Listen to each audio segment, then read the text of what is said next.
I want to start by thanking you again for joining me in this presentation about From Inception to Fruition, the book that I wrote on concept-based language teaching and learning, specifically additional language, also known as world language or foreign language in some parts of the world.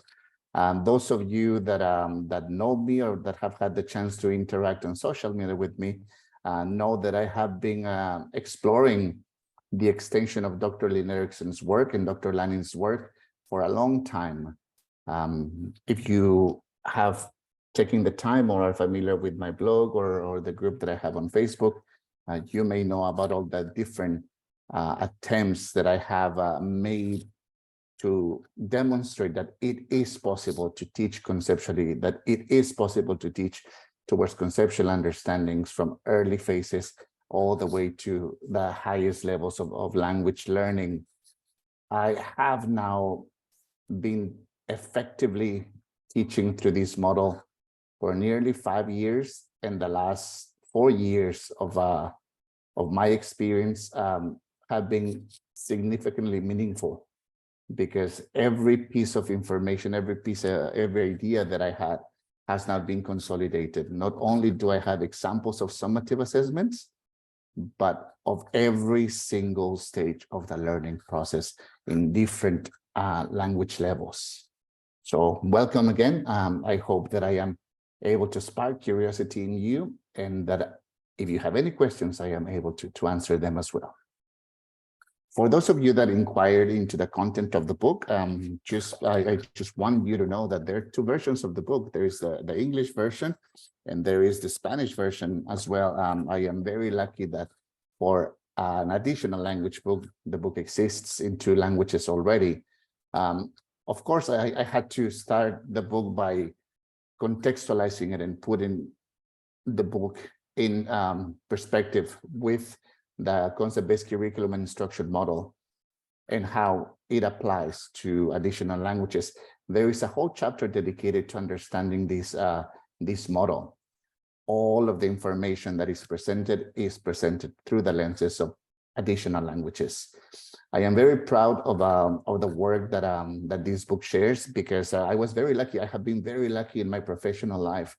I have always had a group of teachers that are willing to entertain my questions and that are willing to support and to help me to try things out, and that have been very meaningful and critical in the way that they participate in my reflections, challenging my thinking, helping me to appreciate perspectives that maybe I be overseeing. So this particular chapter summarizes interactions, reflections, explorations that I have myself had, but also that are the outcome of my interactions and learning with other educators. It was very important for me in this book to, as the name suggests, to really showcase how teaching and learning happens from the moment that we have an idea as educators, to the moment that we transform that idea into a planner, to the way that we use that planner to implement it. One of the things that I wanted to avoid is just to show readers a summative assessment, because we know that summative assessments only showcase a part of the journey, but it's the actual transformation of a unit planner of the written curriculum into learning and teaching practices what makes things visible. And that's something that I wanted to see. So I dedicate one whole chapter to doing, to exploring that. Another thing that I wanted to explore and that was very important to me, and as a matter of fact, I said to myself, if I don't manage to get this done, this book should not be published. I wanted to offer examples of what concept-based language teaching and learning look in the classroom, not only in Spanish or French or English, but also in other languages. So I was very lucky to have the support of Chinese, of Mandarin teachers. And I was able to put together 15 examples that model different processes, that model teaching and learning at different stages, and that help us understand what the decisions that teachers make at different when they encounter different challenges with students. Of course, we have to discuss how we explore assessment, the assessment journey. And as I said before, one of the things that I did not want to do is just to show the summative assessments. And here they are. Look at them. The students achieve this level of learning. Yay. We know that what makes how assessment becomes relevant is when we know what happened before, when we know the decisions that teachers made before and how the training and understanding was constructed before the assessment. So that is also something that I did.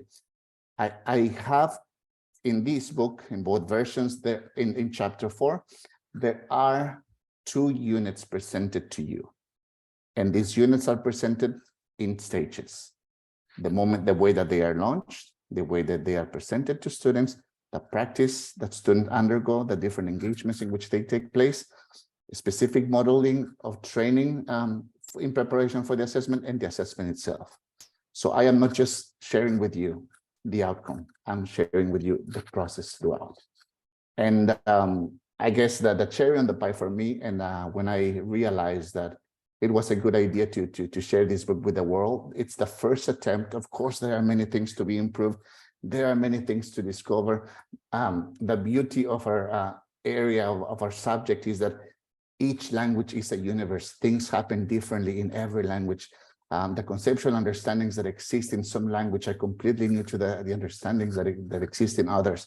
So in the book, in chapter 6, you will have a complete curriculum map for what in the International Baccalaureate would be the NYP, for students ages 11 to 16. And this, for those of you that may be starting in an international school and you have no idea about how to structure a curriculum map, you will have it here. Besides a curriculum map, you also have 3 unit planners. And as I said before, these unit planners guide you throughout the whole teaching and learning process and then the implementation. And likewise, there's a few documents that may ignite your curiosity on how to approach finding or deciding which texts are appropriate, considering the topic and considering the language level. So needless to say, I feel that what I was able to share in this book represents or answers to a lot of the challenges that some of us faced when we were or when we began our international journey. Through this book, I wanted to offer clarification on the categories of concepts. One of the things that I experienced, especially when I started writing books for Spanish for the NYP, is that generating a conceptual understanding that follows a formula really doesn't respond to the teaching and learning that happens when we have a text in front of us, when we have one grammar topic in front of us, when we have to explore when the connection between grammar and texts. Concepts happen from what we decide to use, from what we decide to design. Concepts do not happen because I add 1 + 2 + 3 + 4. And for me, finding that answer was critical, and I feel very satisfied with what I discovered. One of the things that I also discovered is that many times when I was teaching an additional language, I felt like I was teaching a humanities unit. And many times I question myself, so where is the language? Where is the grammar? Where is the reflection on how meaning, form, structure, tone, etc., happen? Yes, I am addressing the culture of the language and everything that is relevant for the speakers of the cultures of the nations where languages is spoken, but am I really helping children to understand how the language works? That was another thing that was in my idea. So I had to figure out, and I was lucky again to come with the support of very kind linguists to help me understand what is the conceptual understanding in additional language teaching and learning. Once we learn what a conceptual understanding is, of course, the next step is, okay, so how does it manifest in the classroom? How do I know that I am addressing it? How do I know that students understand or are aware of this relationship that that I'm trying to explain to them. And most importantly, how do I assess it? How do I recognize that students are constructing this understanding? That was another question that I aspired to answer. And at the end, another question that I wanted to aspire to answer is what students' conceptual understanding may look like. In other words, how do students demonstrate that they have understood something? How do we know that they are applying it? Because we know that when they produce a piece of text, spoken or written, we see the accuracy of the language, and we see the intention for which this text was created. But how do we know that students were making the appropriate decisions? So these are the questions that I aspired to answer when I wrote this book. And I feel that it's a very strong first step. It's not the last step, but I believe that it's a very first strong step. I realized as I started exploring and playing around with the idea of a concept, understanding what concepts mean, that concepts come from many categories, from context, such as culture, such as communication, such as information, such as identity, to grammar, from listening and reading, all those input processes, and from speaking and writing. And what I discovered, friends, is that in order for us to really craft an understanding and to build or to design towards that understanding, we don't have to mix concepts from different categories. The moment that we mix concepts from context and grammar, we are generating statements that nobody says. The moment that we start mixing concepts from different categories, sometimes we produce statements that are even very challenging for philosophers. And I know that sometimes as educators, we say, this is a good statement, this is a good statement of conceptual relationship, as long as I can justify the relationship. But I believe that it's not a matter of justifying the conceptual relationship. I believe that what is important about a statement of conceptual relationship is to transform that statement into actual teaching and learning practices. And that as we devise learning experiences, these learning experiences directly address that relationship explicitly, intentionally, not just over the top, not just over the top. This is when the model that Dr. Lynn Erickson and Dr. Lois Lanning created helps us understand that if we use the concepts that we draw from topics, we create context for our units. And then if we use the concepts that we extract from processes, from strategies, and from skills, then we will be addressing the core of the language. And when we teach the core of the language in context, meaningful, powerful, impactful communication happens. As I mentioned before, concepts from different categories can help us establish relationships more easily. It's easier for us to find relationships within grammar with concepts such as form, meaning, and structure.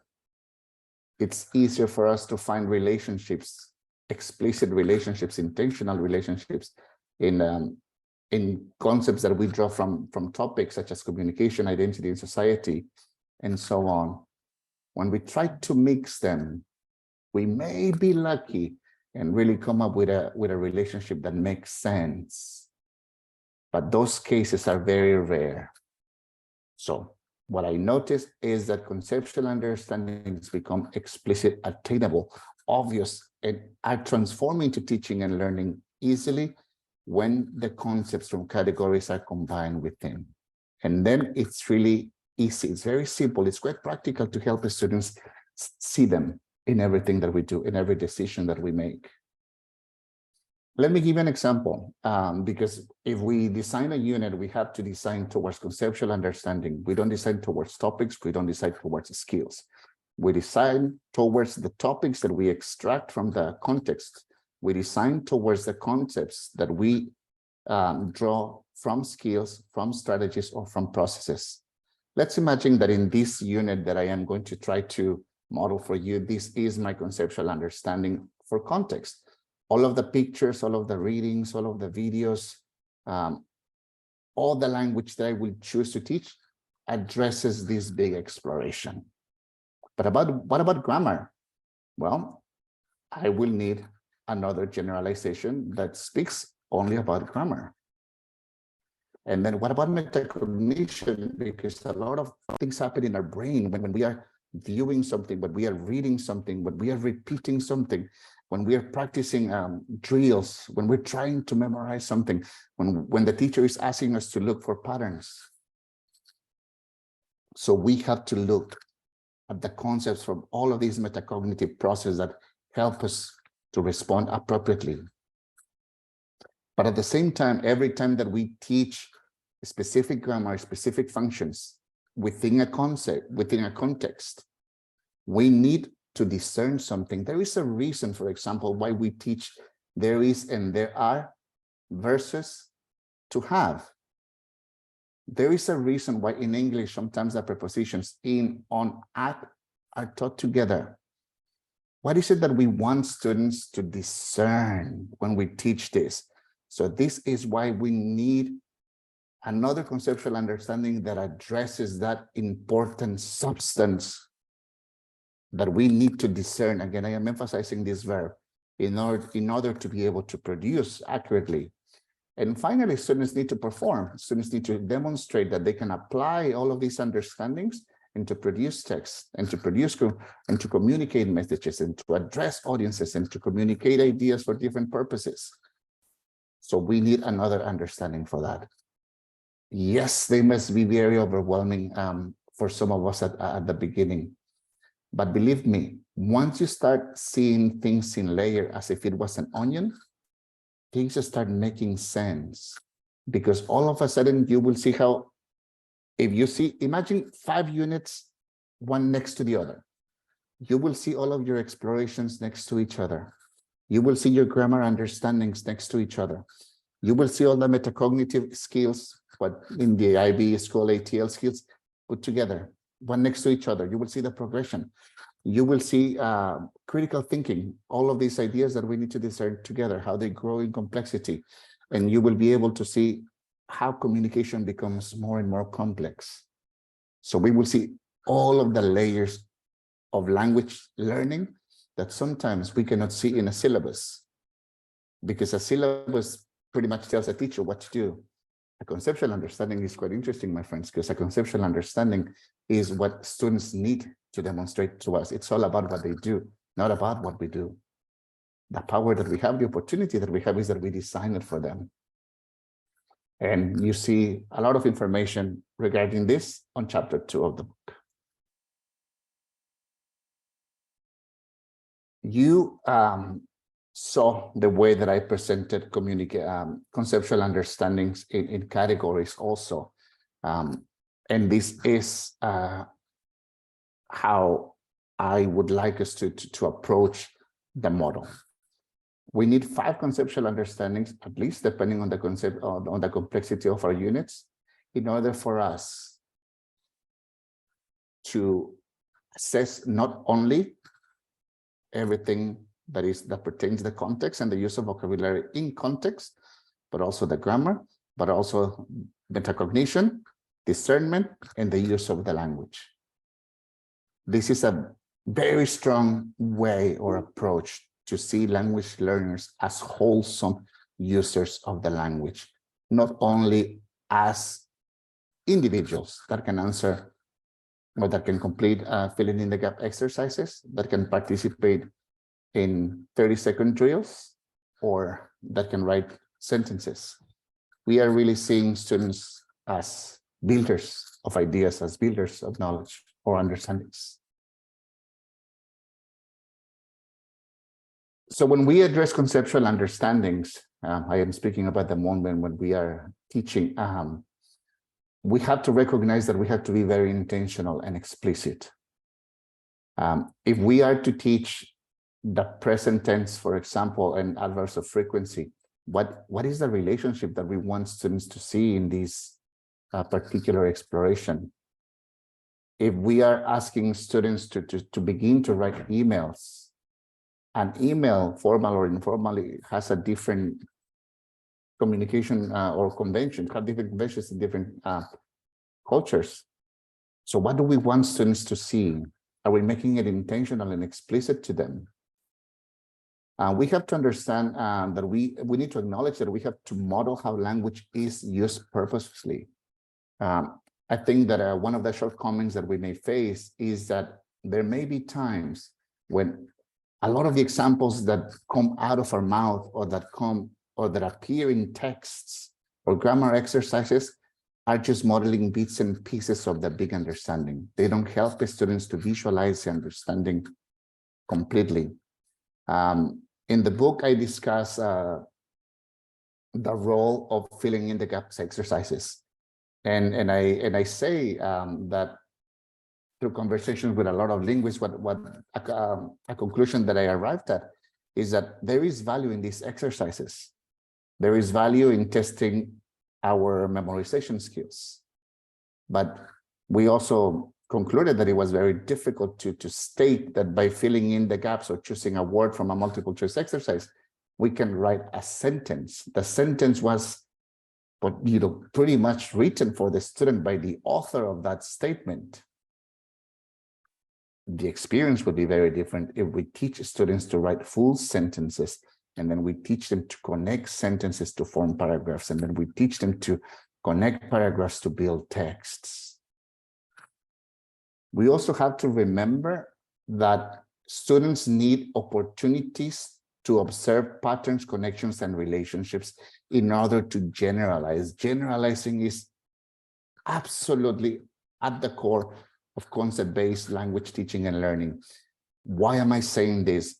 Because if, as it happens sometimes, we give students a rule and then we want them to apply it, they are following an instruction. They do not know where this rule comes from. But if we present sufficient examples for students to observe language phenomena, as I call them, they will start recognizing patterns and they will start noticing how things work. And if this is explicit, they will be able to come up with a generalization of their own. And this generalization will be theirs. It will work as a rule. But the difference is they saw it by themselves. So they're not following instructions.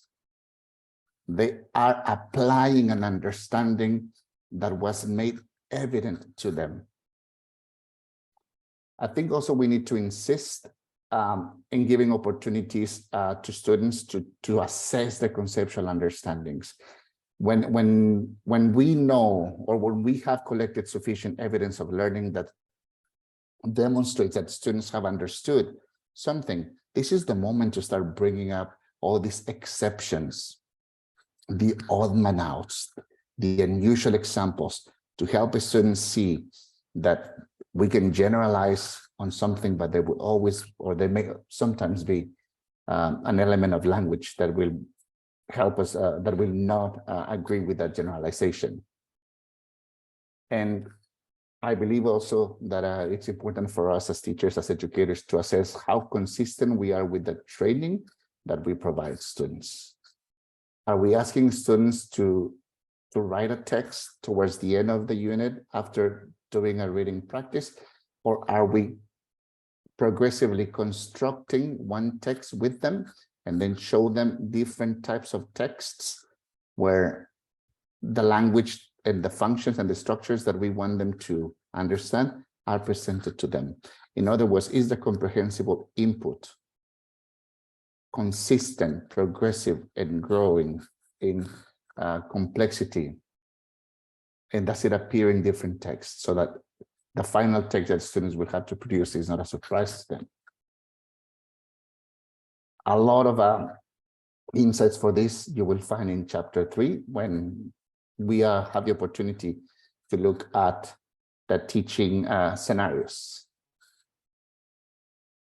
When it comes down to what conceptual understanding looks like, the easiest way for me to share a reflection with you is thinking about the guiding questions that we devise. If we design guiding questions only to put them in the planner but never employ them, then we are just writing curriculum to be written. We are not writing curriculum to be taught. And one of the things that I wanted to share with readers is the way that students manifest that they are understanding, that they are becoming aware of something.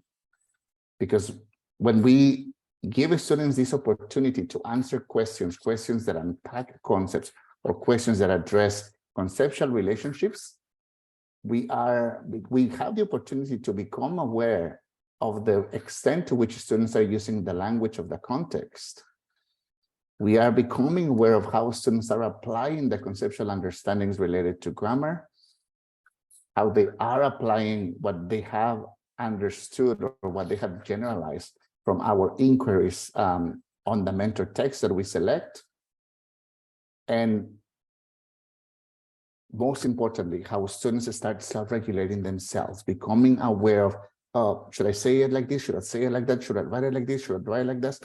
A conceptual understanding has been attained when students have the capacity to self-correct themselves or to anticipate their errors and prevent them. And witnessing this, I bet you would agree with me, it's gold, it's pure gold.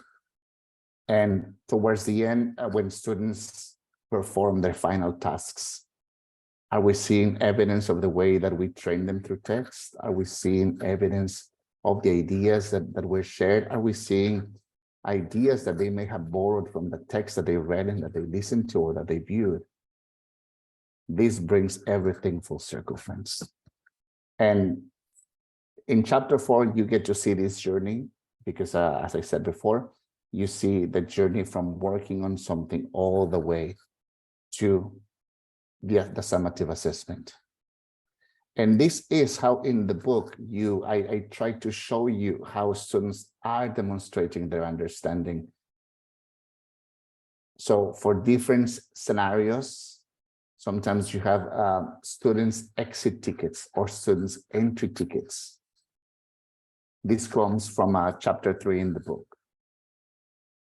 And imagine the power that getting these exit tickets from students at the end of a lesson has. Imagine how empowered we can be to modify our teaching in the next lesson. Not everything is about getting the right answer, but about how students are discerning again what is happening, how is this vocabulary setting and grammar structure different from what we learned in the past, or even different from the way that it works in my mother tongue or in my home languages. Getting students to explain to us how they visualize things, how they see what is happening, if they're noticing the differences, is also a goal for us. Again, this is a good way to demonstrate how formative assessment informs teaching. And the most beautiful part is when students start generalizing in the target language. When students start explaining their understandings to us in the target language. So concepts, besides being these big ideas that interact together to produce explore big understandings, they also provide students with language that they can use to talk about the language, to learn about the language, to learn through the language as well.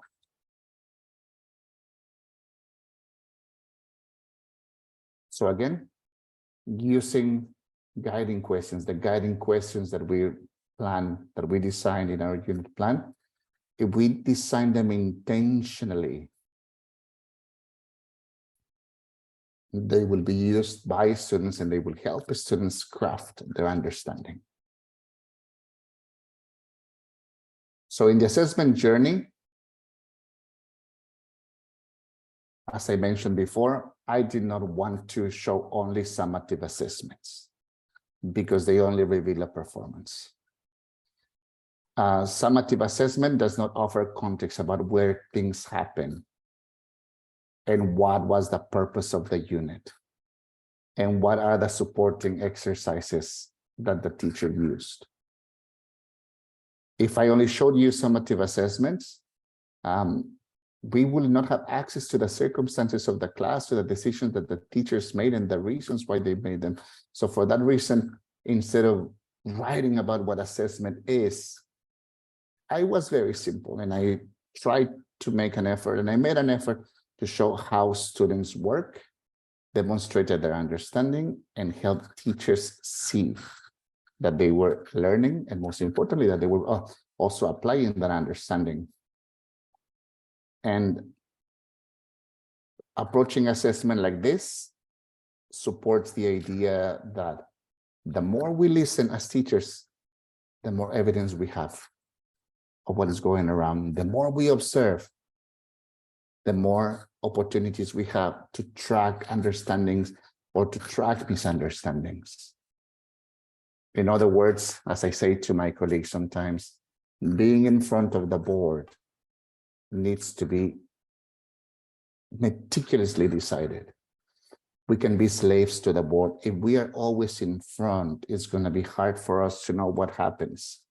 If we are aware of how students are taking notes, believe me, that act of observing students taking notes is life-changing for a teacher's life. To finalize this presentation and to welcome your questions, I just want to again repeat the resources that are included in the book. A very wise educator said to me, not all the teachers in the world will be able to attend your workshops. So you have to write a book for those teachers that may never have the opportunity to be in one of the workshops. So the book was written like that, my friends. And honestly, if you have the book and you're exploring the book, I hope that in a few years, your book looks old, looks messy, with a lot of writing on it, that it looks broken. That will be satisfaction for me. That would be the sign that you're using this book. I did not want to write a book that you read once and then you forget. I wanted a book that could sit on your table, and then if you needed a reminder on unit planners, oh, it's chapter 2, or the resources. That if all of a sudden you needed an idea on how to do reading or writing, oh, it's in chapter 3. There is an idea there. Or if you wanted, I was teaching a unit on basic levels, and now I'm teaching higher levels. Grammar works differently. Do I have an example for that? There is an example there. And that's the book that I wanted to write, and I hope that I have achieved that goal. Now that is up to you to decide and to let me know. This is the end of the presentation that I prepared for you, but now it is the time where I will answer any questions that you may have. So if you can feel free to write the questions in the chat. I will be gladly answering them. As you decide what you may want to ask, I would like to answer some of the questions that people send me. One of the questions was, what are the approaches that support concept-based language teaching and learning? That question is answered in chapter 3 on page 83. There are 5 approaches to teaching that I encourage you to try out to make teaching and learning explicit and intentional. And these 5 approaches that I mentioned are also modeled in chapter 3. There is another question that asked me if I had examples of how we develop understandings for listening.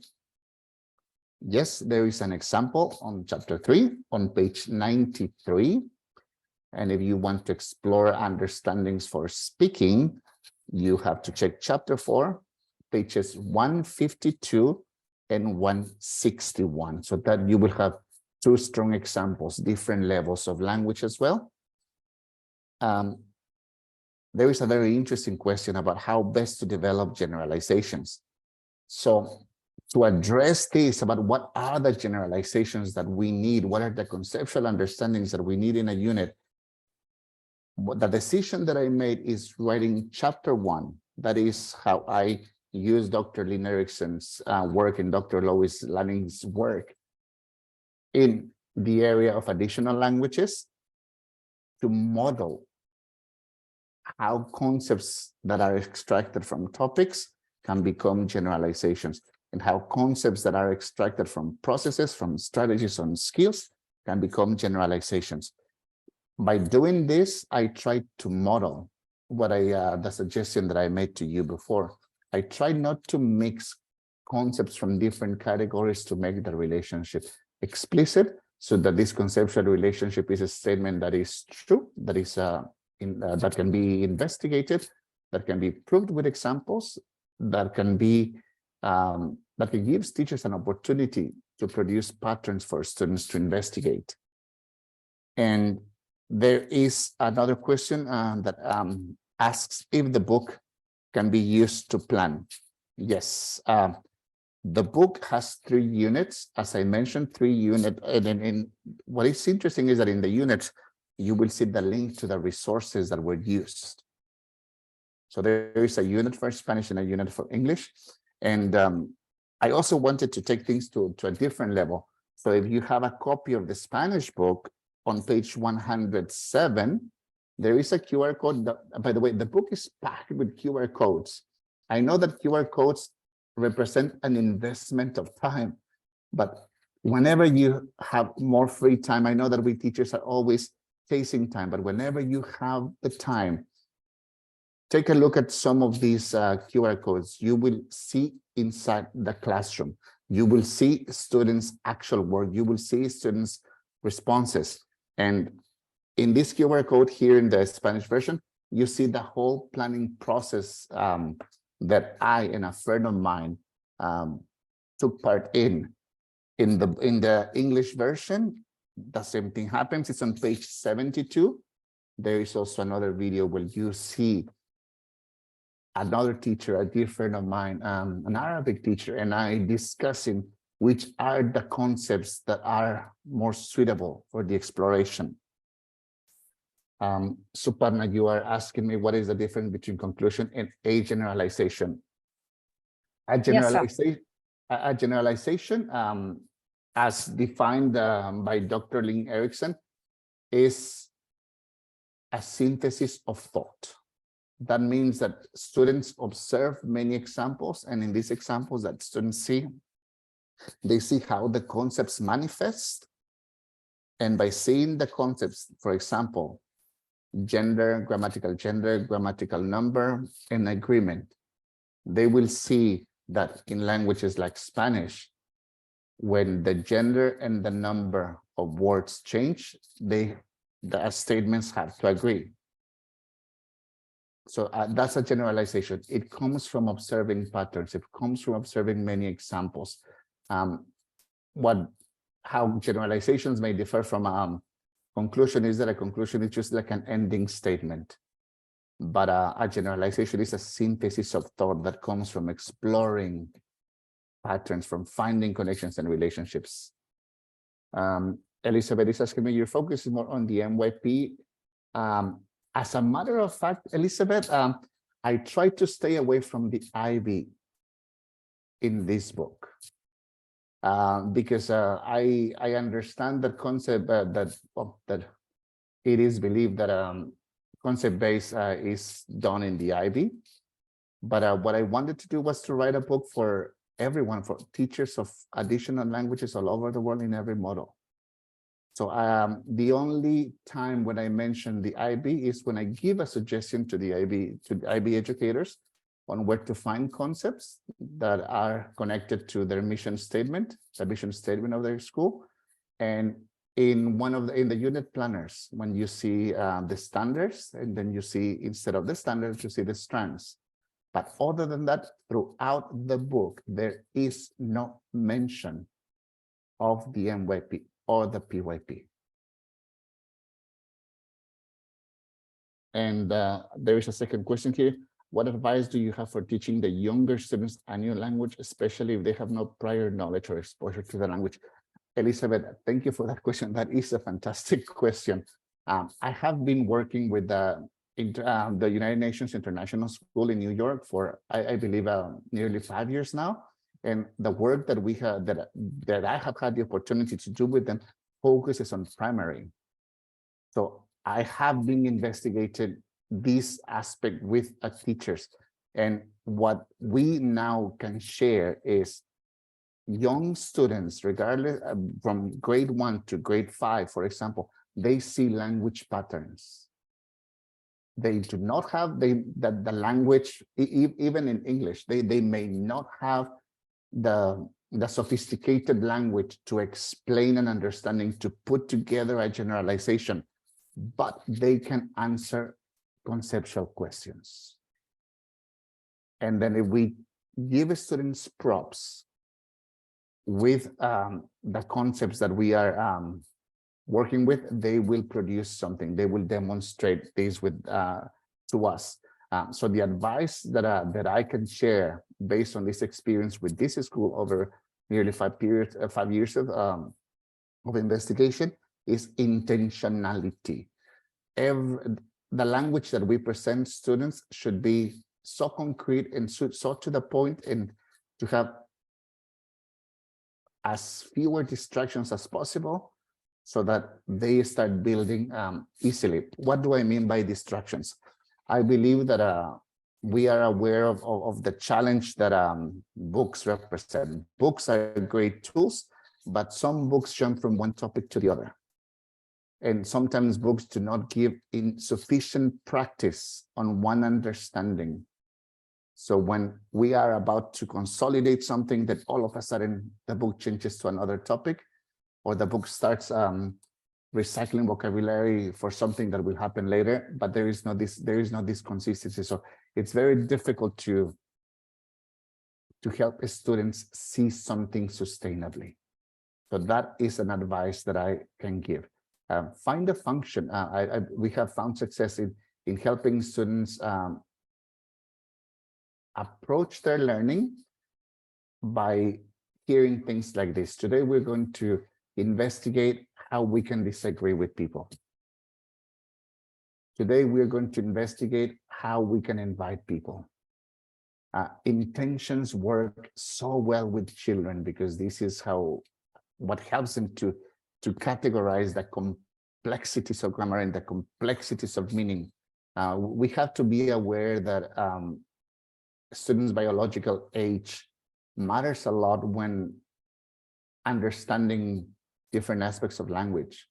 I mean, not children ages 6, 7, 8 may not understand nuances or cannot understand nuances of tenses, of time tenses.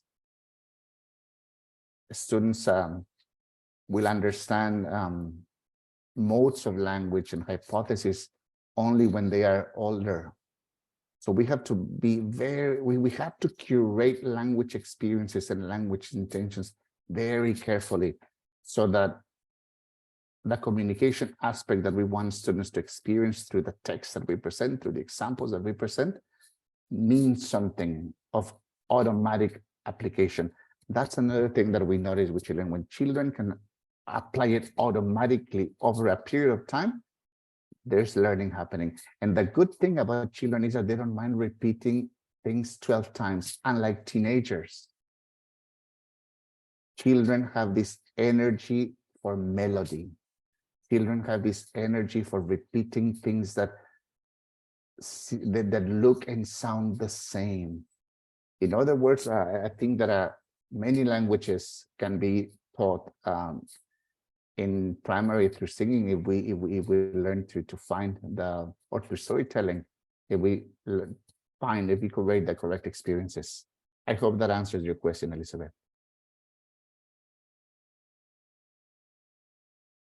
I wonder if anybody has another question that I have not addressed. Is this book only limited to language additional language, or does it also apply to language and literature? If that is the question, then one thing that is important to understand is that a language is a continuum, really. And when we think about language and literature, is the most sophisticated level of language. Effectively operating as a learner in a language and literature class requires us not only to have a high language level, but also to understand how to operate at that level.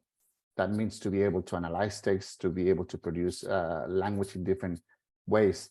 So while this book does not address language and literature, it does suggest or gives examples on the highest language levels, especially relevant, I believe, for students who are heritage language learners.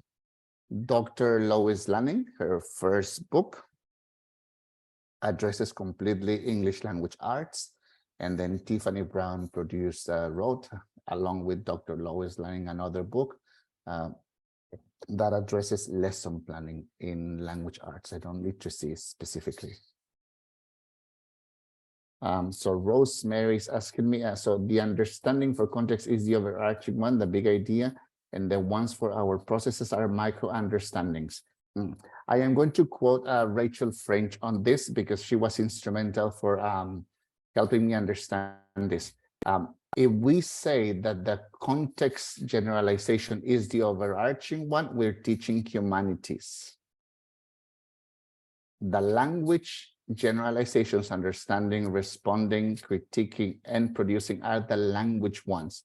The context one only gives us or the understanding of the context in which all the communication takes place. It gives us purpose, because in the context generalization, we have the conceptual lenses. That is the generalization that channelizes the learning.